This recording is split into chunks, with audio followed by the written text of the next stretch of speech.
I'm starting to feel bad for Bronx drill rappers, man, because these dudes are disgustingly broke. Like the level of broketivities they're currently exhibiting, bruh, is unheard of. I've never seen a rap community this down bad. These dudes are strong arming and robbing fans, stealing from family members, and being kicked out of houses by white sugar daddies. And that's not an exaggeration. I'm going to highlight and showcase every accusation I just listed. Right, we're gonna first start off with Dougie B. All right, now Douglas Bernard was taking a picture with a fan yesterday. I don't know if this is a good or bad thing, but luckily for me, I've been around a lot of untrustworthy ninjas my entire life. So I understand how crafty and mischievous they can be.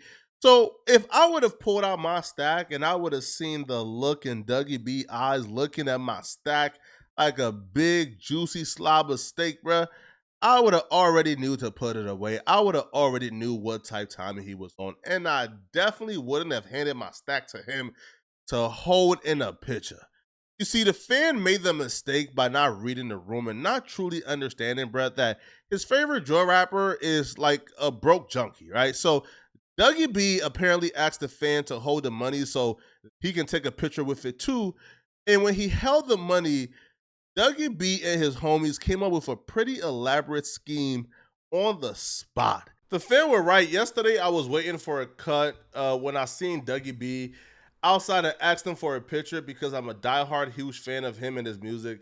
After the picture, we chopped it up and he gave me his number and then said, let's take another video, and asked me if I have money to show for the video.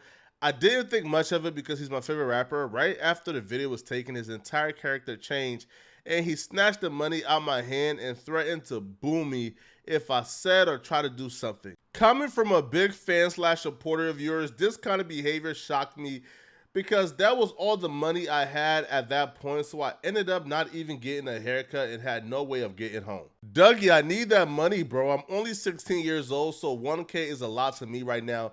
I need to take care of my little sis. Bad news, my brother. That money gone, bro. You was never getting that money back. Now, apparently he called Dougie B's phone because Dougie B gave him his number. And when he called Dougie B was apparently giving him a bunch of like sob stories about how he's down bad right now and how he has no money and how he's broke. Bro, I got nothing, bro. I got no money, bro. I just had 7 bins. Them niggas is demons, bro. Them niggas be ooting, them niggas be copping, niggas and shit, bro.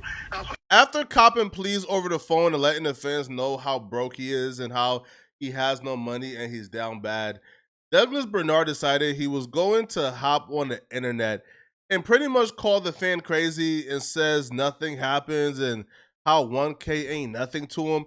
And then he also made a video where he appears extremely inebriated, maybe high, denying the claims as well, bro. Yo, I'll be real. After the video you're about to see, bro, I feel like Dougie B for sure spent that man $1,000, man, on something crazy. I'm talking about something heavy. Yeah, for real, bro. That nigga's really dragging out too bad.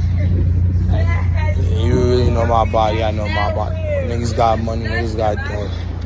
I love all my fans. I took a picture with boy.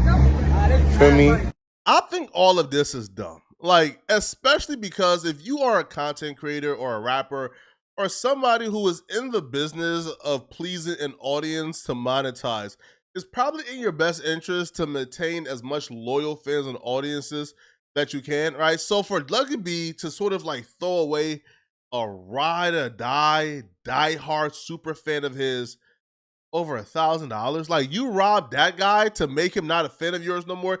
I feel like that dude would have probably spent more than $1,000 on Dougie B in terms of merch, music, concerts, if Dougie B hadn't robbed him. He was like, he's hustling backwards. Now, if you think Dougie B was bad, wait till you find out about this other Bronx savage. This is AJ. He's another Z-list Bronx rapper who loved to flex stacks of money on the internet. Now, he's like a Z-list rapper, part-time rapper, you can say, but full-time street dude. Now, apparently he got exposed by his own family members on his own Instagram. His own brother, blood brother, who he apparently stays in the same house with, will take to social media to expose him. Now, the blood brother apparently got access to AJ's Instagram and decided to expose him to his own supporters and followers and alerted AJ that if he don't bring back the $500 that he stole from his bedroom, he's never getting his Instagram page back again. Via his big brother, he deaded on his IG, till this little ninja stop stealing money from me. Tell this little ninja give me $5 he just took while I slept. Little ninjas be crazy and pop. He not seen his gram. Till I get $500 he just took from me. Stealing from a family member, especially your brother, is bad enough. But being the kleptomaniac of the family, to me, is even more sicker. Because the brother said, yo, he's always stealing from me. Like, he always steals my stuff.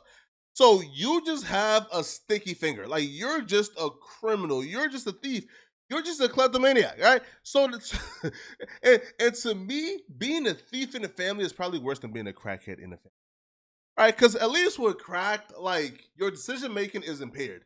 If you are a sober thief, you're just a thief. You're just the worst of the worst, right? The absolutely worst. Now you're probably asking Flacco, okay, we learned about the dude who robbed the fan. We learned about the dude, who stole from his own family members. What about the dude with the white sugar daddy? I got you. C Blue is a reasonably known drill rapper from the Bronx who was recently on No Jumper bragging about how he owns his own home and how much better with his money he is from all the other rappers in the Bronx. Oh, you're ducking a Rico. Bro, I'm just living life, bro. Yeah. I'm 18 years old. I own my own house. A lot of people can't say they've done anything with their money since they've gotten signed. And I'm independent now, so I feel like I keep up to anybody who's signed, really. Like, you feel me? It's like you got all this money, but you don't got shit to show for it. I've had 3 cars since I was 16 years old. Like, you feel me? It's like I feel like I'm a different caliber than a lot of people. You feel me? Than a lot of people from New York that are drill artists, because like everyone has a small mind, and I feel like little shit like this. People consider me a streamer now. Shit like that. That just showed, like, why wouldn't you not want to make another source of income? Like, but recently, C Blue had a falling out with his sugar daddy, aka his video editor, and the sugar daddy exposed everything. Right? He exposed how C Blue was lying and he don't own a house. As a matter of fact, C Blue lives with him and he can barely pay rent. How C Blue doesn't really have a car and C Blue was driving his car all around. How C Blue is actually in debt to him. How C Blue didn't even have $5,000 cash to his name when he got arrested in Mexico and needed him to bail him out. He pretty much went on a tyrant, bruh, exposing C Blue fake lifestyle and how C Blue goes above and beyond to flex like he just did on a No Jumper interview. Long story short, he went to Mexico. He made a poor decision and he ended up in Mexican jail. He calls me and the situation happened. These Mexican people, they're going to be calling you. They're going to tell you like what the bond is, shit like that. I'm like, all right. So his mother called me, bro, asking for help. The bond was like, it was like $5,000. Bond was like $5,000, right? So I said, you know what I'm saying? Y'all going to have to pay me back for this because this is like, you know what I'm saying? Like, this is wild. Like, this is your mistake. But I'm a, you know what I'm saying? I'm going to still make sure to get you, I'm going to get you out of that jam. This the motherfucker who got all these people in the hood around him. He got all this, he got all that. And I don't know if he asked them. I don't know the ins and outs of the situation, bro. He asked me, his mom asked me. It felt like I was like the last straw. Like, and a matter of fact, I was, bro. Like, if I didn't make that payment, bro, they would have kept him in there till the fucking court hearing, bro. And I finally get the money sent over and then they let him go. And he comes back to Houston. We talk about it and everything's good. He comes back. He's like, you know what I'm saying? We gonna lock in now. Like, we gonna do this. We gonna do that. And this started to become a pattern. You know what I'm saying? We gonna lock in now. I'm ready now. I'm gonna lock in. I'm gonna do this. I'm gonna do that. I'm gonna do this. I'm gonna do that, right? They had some type of agreement where he would be C Blue's editor. He would do editing for free and they would live in the same house and do content together, but they would split the rent and all the bills. But like C Blue's revenue though was from the channel. So the editor though, he had other gigs and jobs and he would do his thing, but C Blue's revenue was from his channel and C Blue will refuse to do content. So when he doesn't do content, the channel doesn't make money and neither of them get paid. So he was pretty much forking over all of the rent money and C Blue would tell him, oh, I'll pay you back, I'll pay you back, I'll pay you back. And he just kept on racking up a bigger bill. He was essentially like a child, a juvenile, right? He was a dependent. because he really wasn't holding his own at all, despite the fact he's on social media bragging about how rich he is. I would text him, tell him 3, 4, 5 times a day, gotta get it streaming. You gotta get it streaming. You gotta get it streaming. You see what I'm saying? So, you know what I'm saying? The hustle, it was not being matched. It was not being matched. I was almost taking on like a fucking dad role or some shit. But the streams got slower. And then it got to a point where, you know what I'm saying, he wouldn't pay me rent. He just wouldn't pay me the rent. So probably 4 or 5 months, bro, I would take, you know, whatever the channel made, I would take what he owed me in rent and I would take it out of the channel. And then I was literally not even making anything off the channel, because you get what I'm saying, bro? Like, it would have been so easy for me to say, yo, bro, just get the fuck out, bro. I need to, you know what I'm saying? I'm not even making no money. I was not worried about myself, bro. I would, you know what I'm saying? He owed me like $5K at one point from the, you know what I'm saying, bonding him out. And then he had owed me like 1.5 months rent, 2 months rent, and like some other shit, like little shit, like paying for this his weed. He would cop weed off him and then he wouldn't pay him, bro. And I'd have to put it on the tab and I'd send this dude money. I'd send him $100, $120. He say, damn, bro, where's the money? I ain't gonna lie, bro. He ain't sent it. 40% of those videos on that C Blue Live channel would not have been up if it wasn't for me pushing him, bro. Probably more. Same thing with the vlog channel. I was pushing him to do content so I would be able to get half of the rent for the month. You see how fucked up this shit was, bro? And then in the meantime, he had this whole image. For the internet, bro. Every single one of these months. He not paying me. He not doing this. I'm pushing him. You know what I'm saying? I'm trying to help him do this, that, the third. But he's still posting pictures on Instagram. Oh, I just bought a new house. I got this 10K that. I got this 10K that. You know what I'm saying? Straight capping. Now listen, bro, I don't even know what month we're at. November 2023, bro, right? So he owed me, let's say he owed me like 8K. He owed me like 8,500. It got up there, right? And he's making payments. Like he would pay me like 1,000, 1,500 a month, whatever. But it would still just keep going back up, because it's like he would pay me the shit, but then it's like rent would be due and the YouTube check not covering, so I got to pay for that. You get what I'm saying, bro? Like it would just become that. So he wasn't paying rent. He was racking up a high weed bill from the plug that he introduced him to, so he had to cover the weed bill. He was borrowing his vehicle. He wasn't contributing nothing to the household. He owed him the bill money he put down. He was racking up a high debt with this guy. And C Blue was telling him, bro, I don't got no money, man. I'm broke.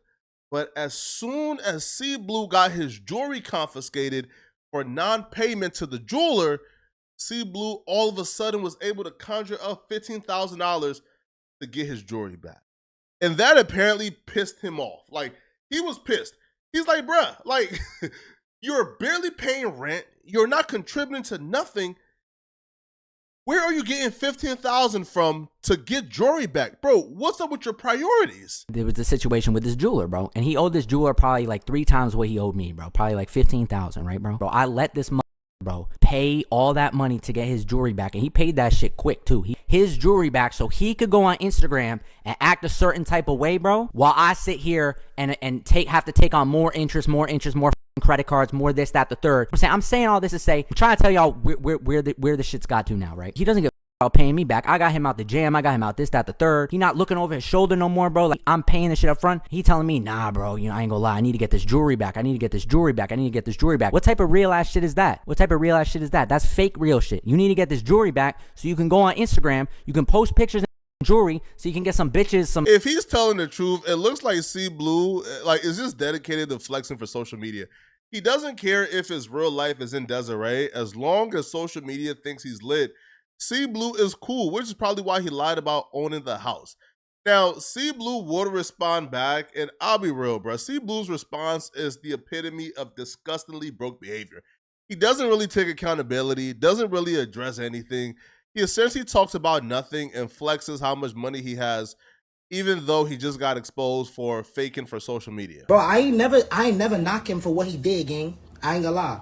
I ain't never knock him for paying the bill. Feel me? And to be honest, I'ma keep it a buck. Look, the bros could vouch for me. I done bailed out multiple, I done bailed out multiple, and I never asked for $1 back. Is not asking for no money. He on the live talking about something. I'm a real. I bailed him out. His hood couldn't bail him out. A real asking for $1 back from a bailout, gang. A real is not asking for nothing, gang. You lost in the head. This has to be hood do logic, right? Like, you're in a bind, you have no money, you're disgustingly broke, you need $5,000 to bail yourself out. Your family didn't have it, your gang didn't have it. I'm just your editor who we're staying together and we're building. So you ask me for $5,000 and you tell me that you're going to return it back to me when you touch back. I give you the $5,000 and now you're calling me fake for asking for my money back. What? yo, again, disgustingly broke behavior, bruh. Right? Now, to add insult to injury, C Blue goes on to mock the dude by pulling out stacks of money and telling him, nah, nah, nah, boo boo. Boom, baby. You wanna change your life? Bad spit blow.